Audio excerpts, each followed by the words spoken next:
5 left. Make that 4.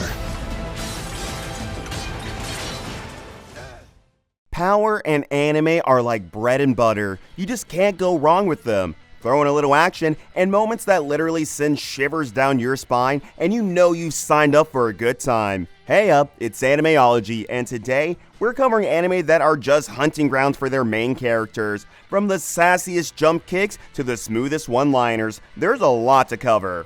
Number 10, Windbreaker.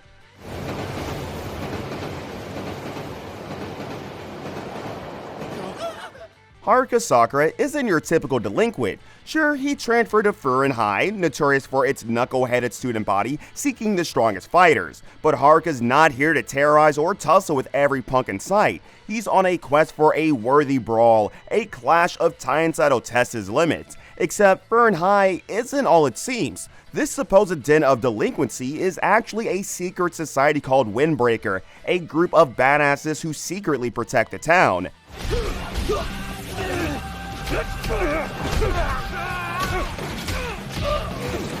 Now, Haruka's all fired up, but joining Windbreaker isn't as easy as throwing a punch. He's gotta prove himself worthy, not just with his fist, but with his heart. Number 9, The New Gate.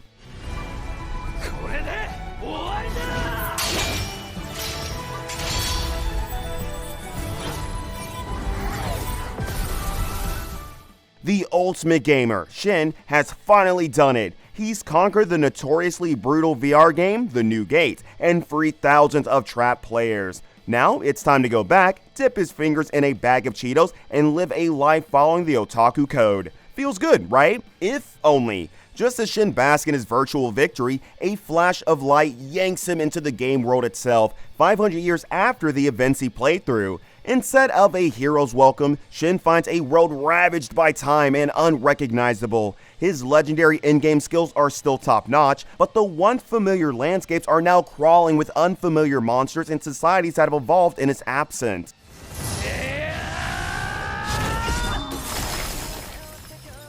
But we're forgetting something. Shin is a veteran gamer. Surely, if not him, then who else? Turns out, being outdated is a serious issue, even if you're one of the strongest beings in the world. Number 8, I was reincarnated as the 7th prince so I can take my time perfecting my magical ability. Let's take a look at your defensive magic! Higher land City!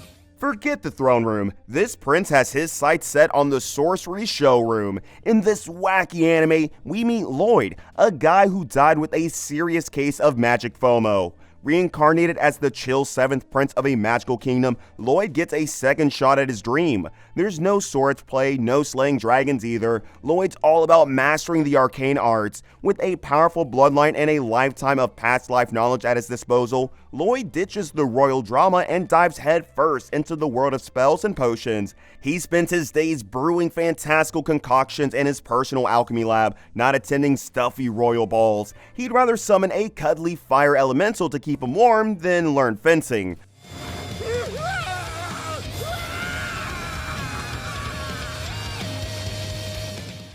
But when it's time to show up, even the greatest demons can't hold a candle to Lloyd. Sure, a 7-year-old butchering demons is not a great look, but when it happens, you can't help but feel sorry for those poor demons not knowing better. Number 7, Suicide Squad Isekai.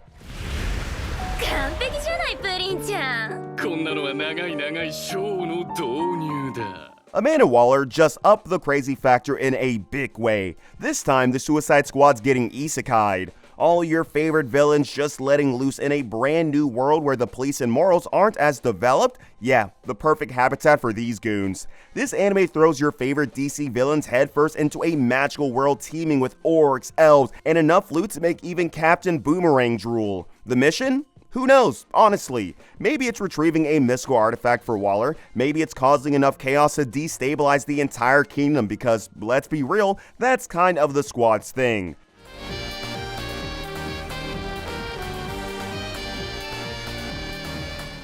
Will the squad survive a world filled with magic and mythical beasts? Will Harley find a new pair of sparkly boots to match the local scenery? And most importantly, will the Joker manage to drive everyone insane? Even in another dimension? Even the Suicide Squad can't predict that for you. Number 6, Ninja Kamui.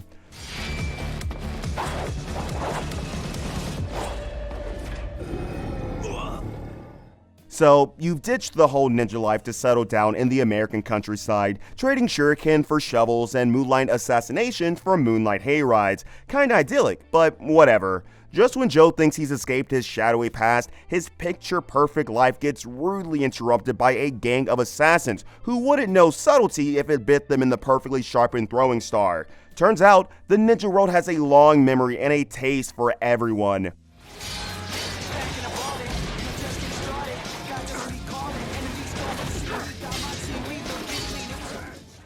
With his wife and son tragically murdered, Joe snapped back into ninja mode. One small issue though, Joe's not just some brooding loner, he's a grieving father with a serious case of payback on his mind, and he's about to unleash a whirlwind of ninja fury on the very clan that betrayed him. Good luck to those idiots, really.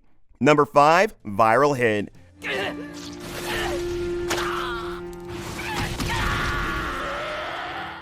Bullying is not good, we know that, but it's hard to stop it. So when Hoobin Yu, a plain-looking high school shrimp, got bullied, was broke, and had his mom in a hospital, you'd think he's done for. He thought the same, until he stumbles upon a mysterious YouTube channel with fighting tips that would make Bruce Lee blush. Suddenly, Hoobin's turning one-side brawls into viral knockouts, basically Underdog Story on steroids. This scrawny dude's leaving bullies in the dust and racking up views faster than you can say unsubscribe. But with online fame comes online drama. His former tormentor, the obnoxious Nutu bully Paco, is out for revenge. Now, Hoobin's gotta juggle school, his newfound fighting career, and dodging Paco's underhanded schemes, all while taking care of his sick mother and making bang.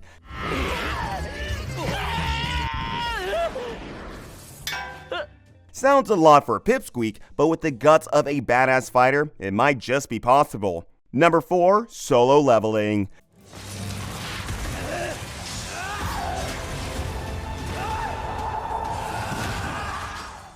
This is a world where gates to another dimension spew forth nightmarish creatures who'd love nothing more than to turn humanity into monster kibble. In this situation, you'd want to be anything but the world's weakest hunter, but considering Sung Jin-woo didn't have a choice, he's hanging pretty tight in there. Sure, his performance makes beginners look like they're one-shotting bosses, and he bleeds like an ox after every dungeon experience. But hey, even the weakest hunter can get lucky, right? Well, Jin-woo gets more than lucky. He gets obliterated by a dungeon gone wrong. Just your average Tuesday in this monster-infested world. Except, instead of becoming Monster Chow, Jin-woo wakes up with a mysterious program called the System attached to him.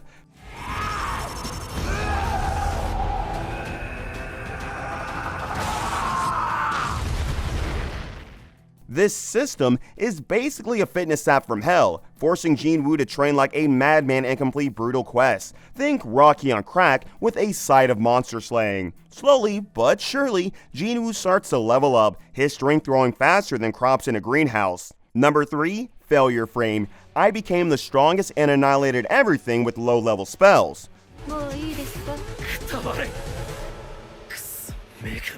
Glass half full heroes are the worst, and who knows that better than Mimori Toka, the drag queen of pessimism and the undisputed master of low-level spells? Mimori gets summoned to another world, a fantasy land brimming with opportunities, but instead of being the chosen one wielding a legendary sword, Mimori gets stuck with the magical equivalent of a pea shooter. As a result, the goddess banishes him to a never-before-conquered dungeon. Everyone laughs him off, labeling him a failure frame. But Mimori, fueled by a lifetime of underestimation, has other plans. Turns out there's a dark secret to these low-level spells. They're insanely powerful, and just might be enough to deal with that shitty goddess that gave him this fate.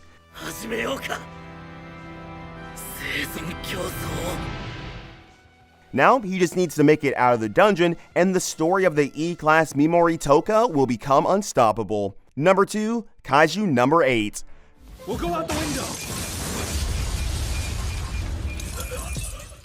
Remember that childhood dream of battling skyscraper-sized monsters? Yeah, Kafka Hibino had that too. Now, at the ripe old age of 32, he's stuck in the monster-adjacent world, but on the glamorous side of things, cleaning up kaiju guts. Not exactly the hero life he envisioned, but Fate, it seems, has a twisted sense of humor. One minute Kafka's mopping up goo, the next, a tiny talking monster decides to take up residence in his mouth, just like an unwelcome guest. This little freeloader grants Kafka incredible powers, super strength, lightning fast reflexes, the whole shebang. Basically, he becomes a living cheat code in the kaiju fighting world. In one shot!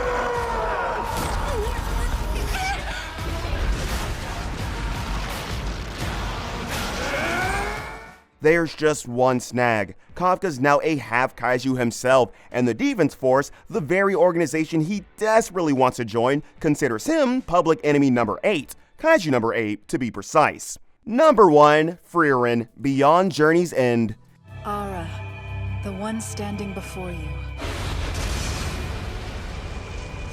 is a great mage who's lived for over 1,000. You've defeated the Demon King, saved the world, only to watch all your friends slowly fade away because you're a freaking elf who lives forever. Years after the epic battles and monster-slaying glory days, Frieren's human companions are all 6 feet under or turned to dust, depending on your preference. Now, she's stuck wandering the lands with a case of serious FOMO and a yearning to understand what it means to be human and mortal. She has Fern, Stark, and some other party members accompanying her on a new journey. But this time, they're focusing on revisiting old battlegrounds, uncover the regrets Frieren never dared to face, and explore the fleeting beauty of human life.